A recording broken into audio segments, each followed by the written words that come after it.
All right, teachers, today what we're going to be trying to do is we're going to be trying to demonstrate to you how the flipped classroom method could be effective in your classroom. And we're going to do that by giving you the information that you need for our faculty meeting via a flipped classroom method.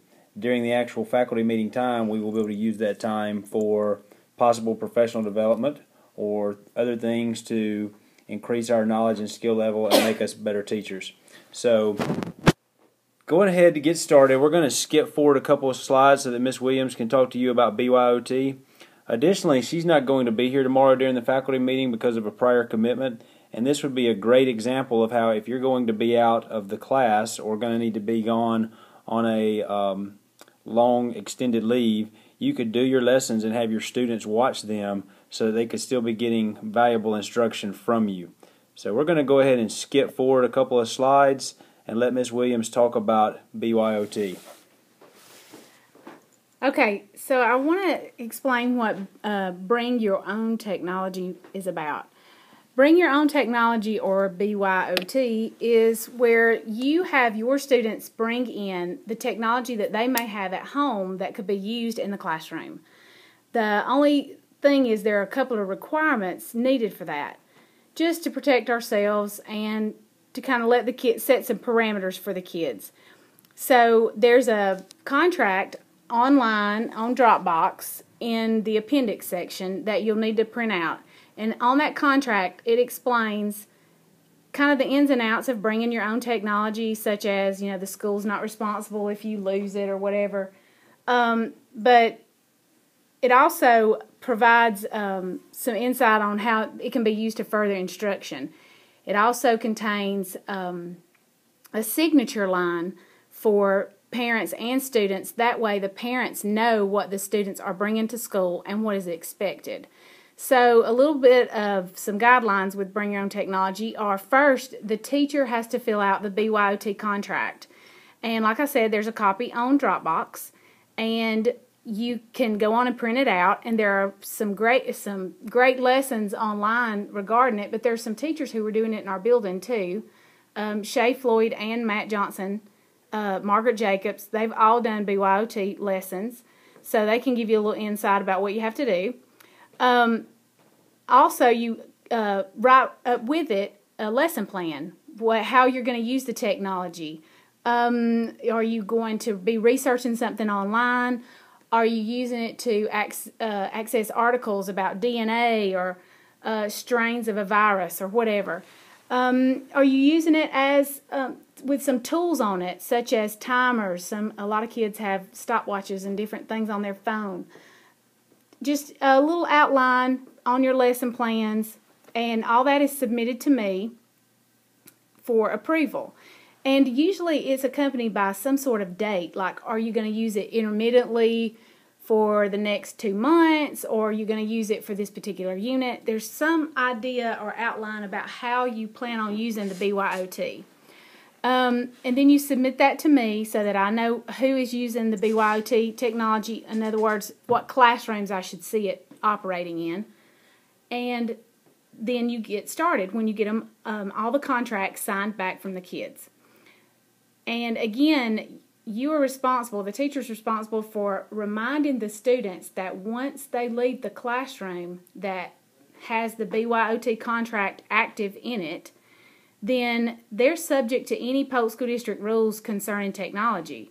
For example, let's say I'm in Miss Jacobs' class and we're doing research for our research papers, and we can bring our own technology, and Miss Jacobs has filled out the contract and the lesson plan and all of that.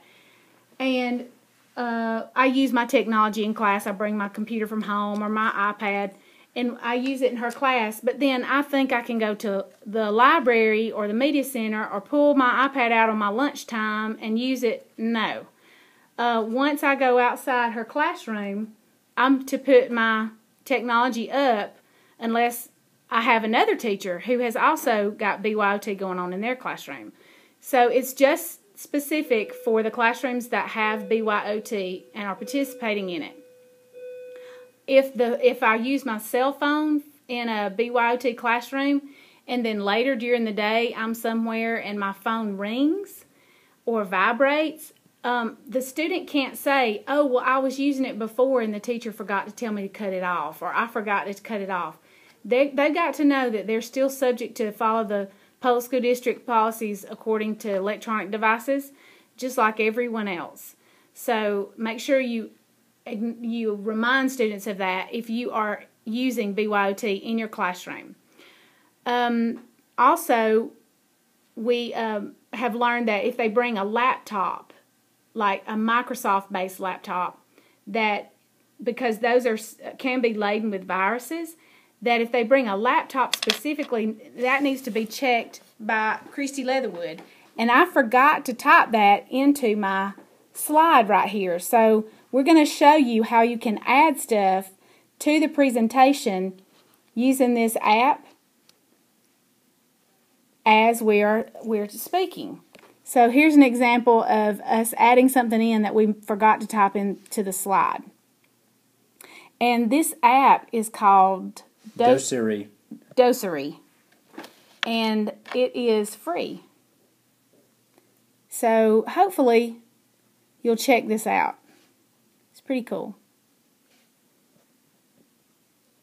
And what you would do is let Christy Leatherwood know, hey, on Tuesday, planning on using, letting the kids bring their own technology. I've got all the stuff ready to go.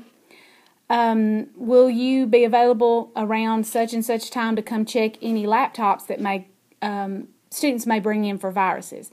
Now, if it's a Mac-based product or Apple-based product, such as an iPad, an iPhone, or a MacBook, Christy won't have to check those because Mac products aren't very prone to viruses. So don't worry about those. It's specifically Microsoft laptops. If a student brings in one of those, please let Ms. Leatherwood know so that she can be available to just screen it for viruses.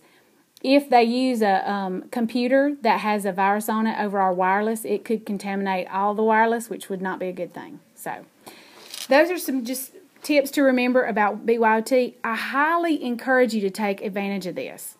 It is a great tool, and you're probably thinking, well, what do I do for the students who don't have any technology at home or don't bring their technology? I would just suggest that you make it easy for others to have access to the information, whether you allow them to get on a student computer or maybe partner with somebody that did bring the technology, sort of a pair and share kind of thing.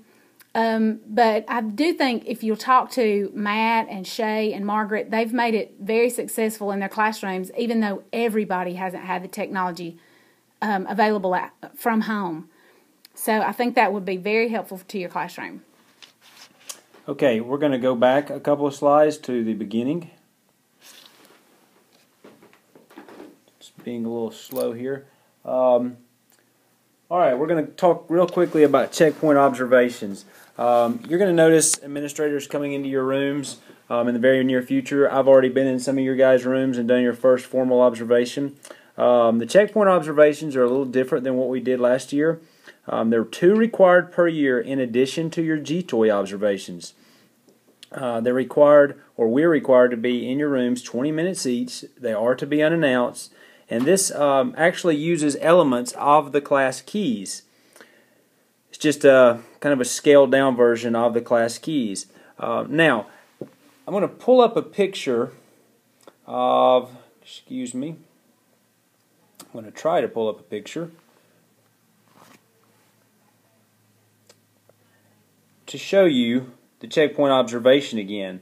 Now, this is a copy of the checkpoint observation that we will be using. I want to point out a couple of things. If you look here, and it may be difficult for you to see, it says that the teacher provides effective commentary on student performances.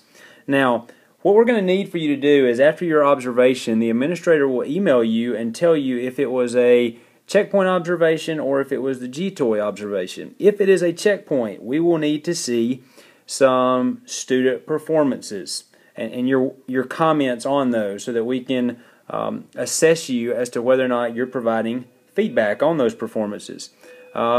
Additionally, we will need to see some assessment strategies that you've used in your class. These would be summative assessments such as quizzes, tests, probably not quizzes, probably mainly just tests and projects that you would count in the 60% category.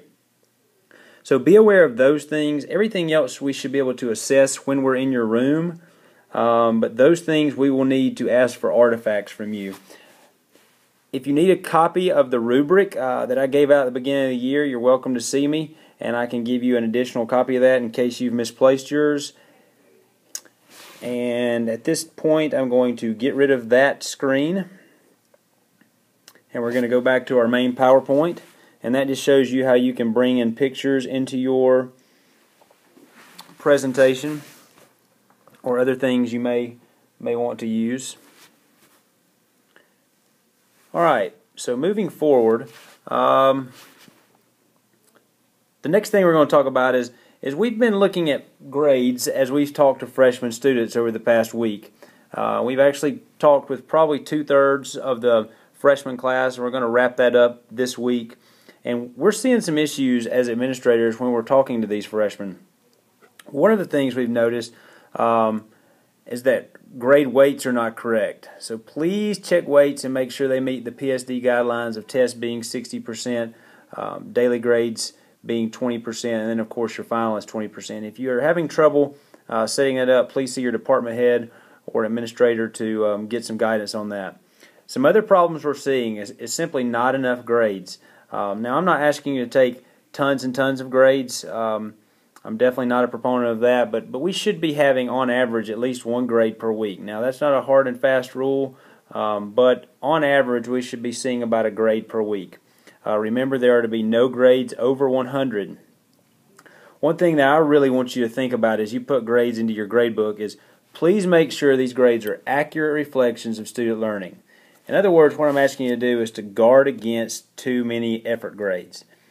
The grades you should give should basically say, is this student meeting the standards? If they're getting 100, that means they're perfect at the standard. If they're getting a 70, that means they're maybe emerging in that standard. But I just really want to caution you on giving lots of effort grades, because that is not reflective of student learning. And essentially what we can do by giving too many of those types of grades is we can allow a student to pass our class who is not proficient, and we're essentially saying that the students met the standards when we put that passing grade on there when maybe they really haven't. Obviously, giving some effort grades is okay. Say you gave a test and the grades were lower than you liked, and you're trying to help your average some. That's okay occasionally. We just don't want to get too much of it so that it totally skews your grade in your class, or students' grades in your class.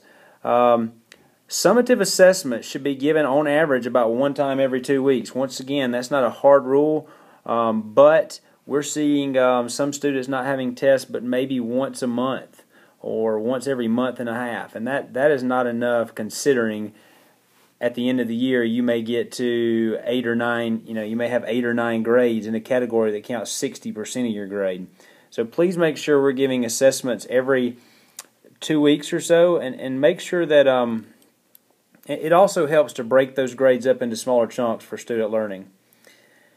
And grades, lastly, grades should be put into PowerSchool in a timely manner. This means once the assignment is taken up, the grade should be in PowerSchool within a week or so.